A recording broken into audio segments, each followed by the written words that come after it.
minute stint in the first half where every time he got the ball, he was attacking on the fringes, and every time he got the ball, our centres and halfbacks who were defending there were absolutely terrified, and he was selling dummies left, right and centre. And, I just think he showed the potential of what he can be if he really puts his mind to it. The problem with Westerman, I think, he's always been is he's had a few injuries, but it's also been consistency for him. Because on his day, I think, again...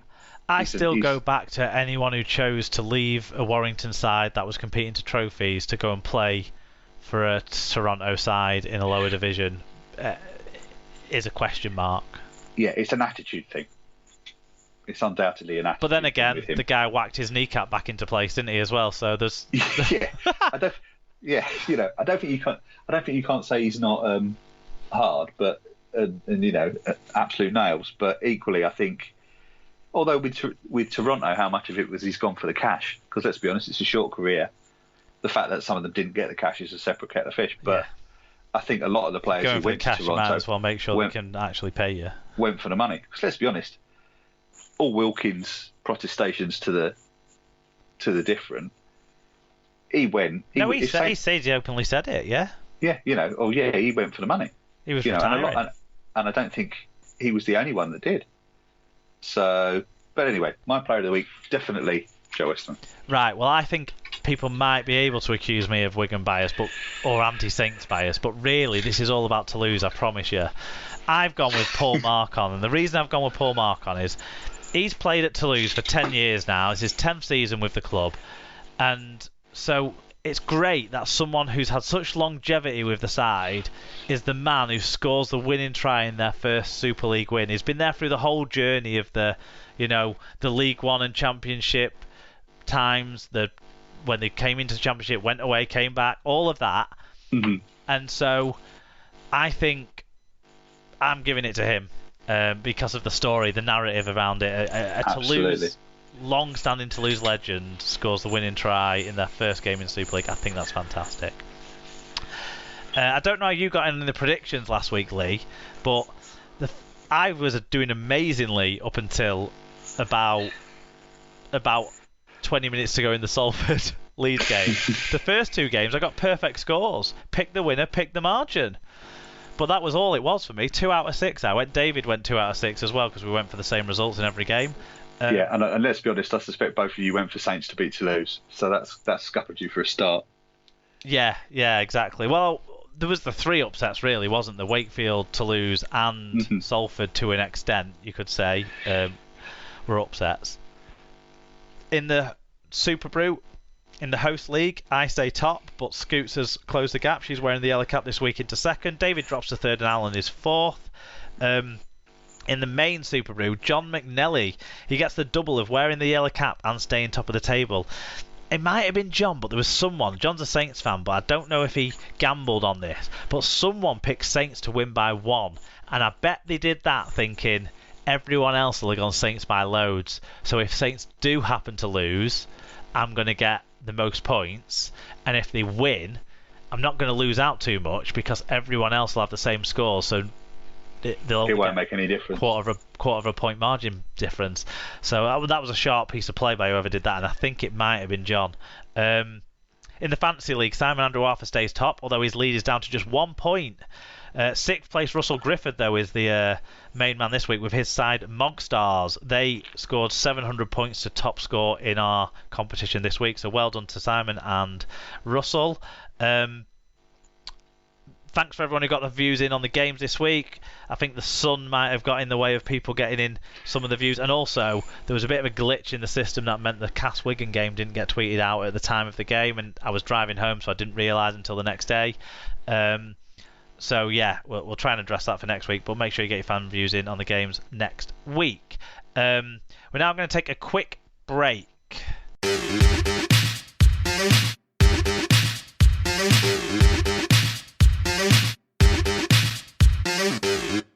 Okay, 6 agains. We thought this might have been a bit of a news story in the last week, but then Richard Agar had a bigger news story. But taken from Love Rugby League, former now Leeds coach Richard Agar and Salford boss Paul Rowley, both said they would happily scrap the 6 again rule, saying that the game would be better off without it. The 6 again rule was initially brought in to speed up the game and make it more entertaining product for the fans to enjoy. However, Rowley believes the ruling adds grey area to the game and makes it confusing for everyone involved. I think he basically said it's a lottery inconsistency whether they're given or not. And Richard Agar agrees about the 6 game rule. He says if it was up to him, he never would have introduced it in the first place. And previously, of course, Hull KR coach Tony Smith has talked out in opposition to Rugby League 6 again law, describing it as a horrible rule that most coaches dislike. And he talked about how coaches manipulate and abuse it as well. So, off the back of all these comments, and me and Sarah talked about it 2 weeks ago, me and David talked about it last week, we thought we'd get the fan views on it. We ran the SLP poll asking with more Super League coaches speaking out against the 6 a.m. rule and the NRL making slight changes to how it works this year, would you keep it, scrap it, or tweak it in Super League? And the results were 12% of people who voted would keep it. 36% of people would keep it but tweak it, so they'd maybe change it similar to what the NRL have done, where they've brought in only from 40 metres onwards and that sort of stuff. But 52% would scrap it. We got one fan view in from Neil. Do you want to share what Neil said to us? Yeah, Neil Ormston. Unnecessary rule change. Nothing wrong with giving a penalty, which has the added bonus of paying species being able to follow. I think it's paying speckies. I think is what I mean. Yeah, being able to follow what's going on. I think the NRL solution of penning 46 again outside is even worse. Keep the game simple, please. So how did you vote on this? Did you? Where do you sit on this? I can see why it was brought in, because to try and keep the ball in play, try and speed the game up, try and get more sets and all that.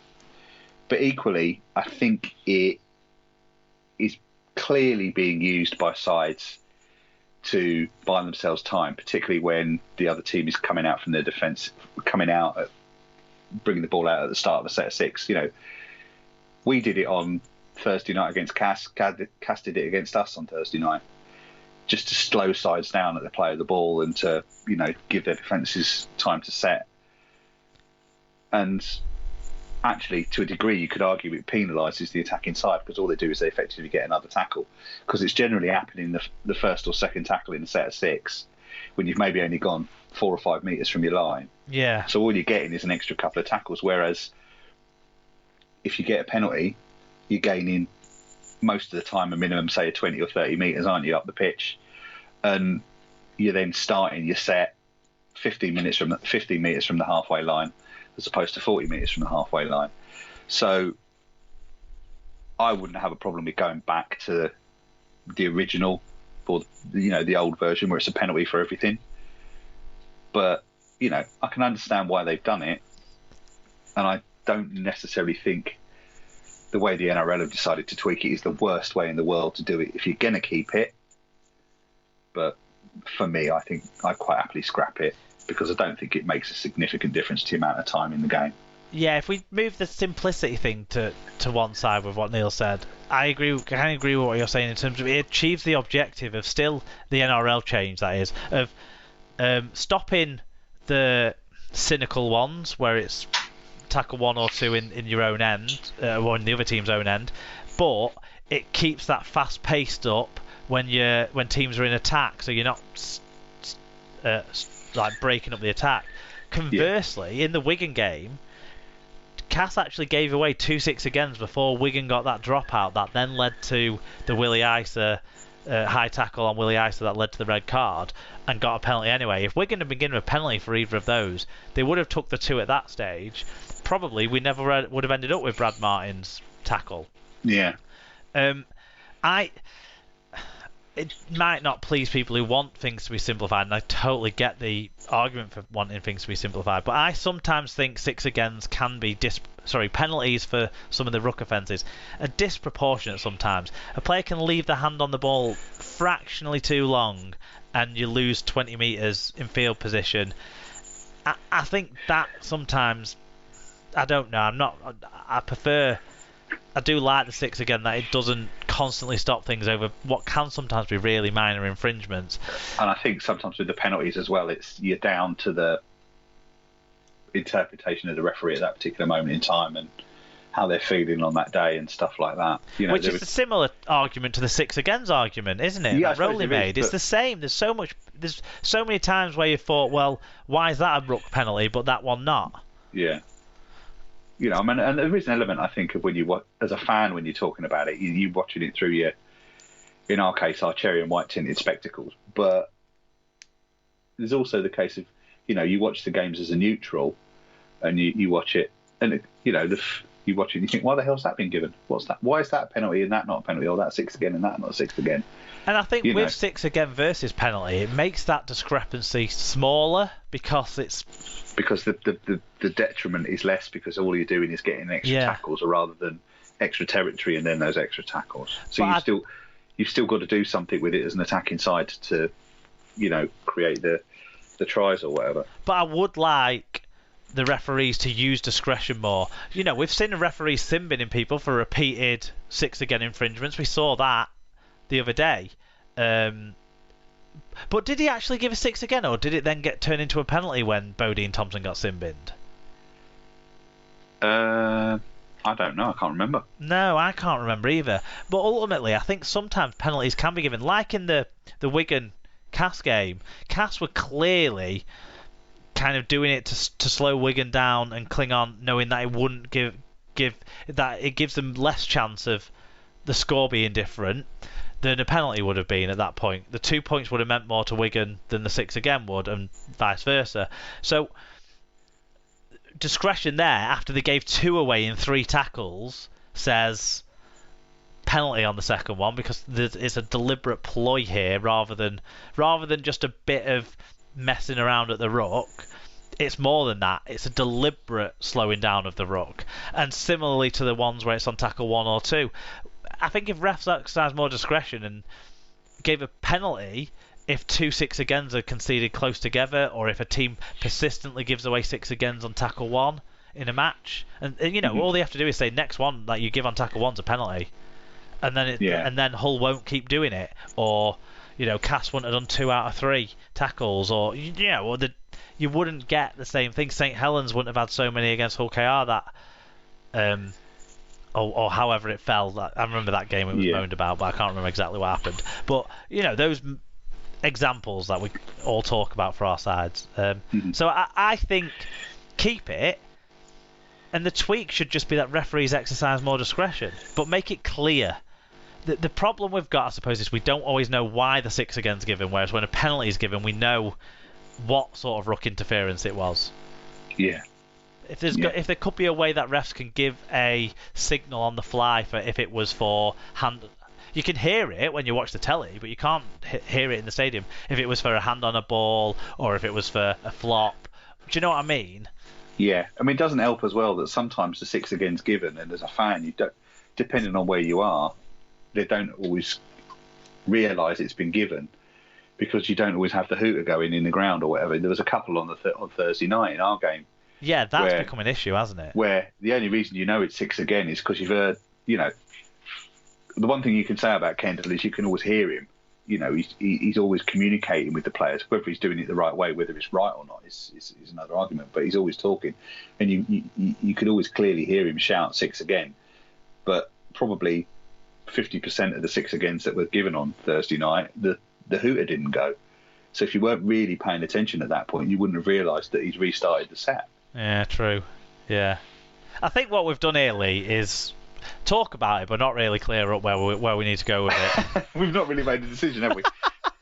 But so it's been good to talk about it, and I think the situation certainly is fans don't want it staying as it is. They want some sort of change, and most of them want it to be gone.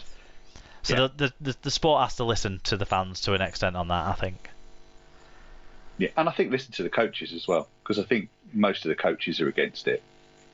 I think some of them are probably saying if you can get away with it in the first couple of tackles as they're bringing the ball out, knock yourselves out, but don't do anything stupid. Yeah. But equally, they know it's been done against them, so, you know, it's 6 and 2 threes, isn't it? I think they'll probably look at it and they'll be quite happy to see it gone. Because at least then you know the punishment is consistent across the board, regardless of what you do. It's a penalty. And yeah. Yeah, I think it's one that'll roll on to discussions at the end of the year in the when the rules panel next convenes. That's for sure. So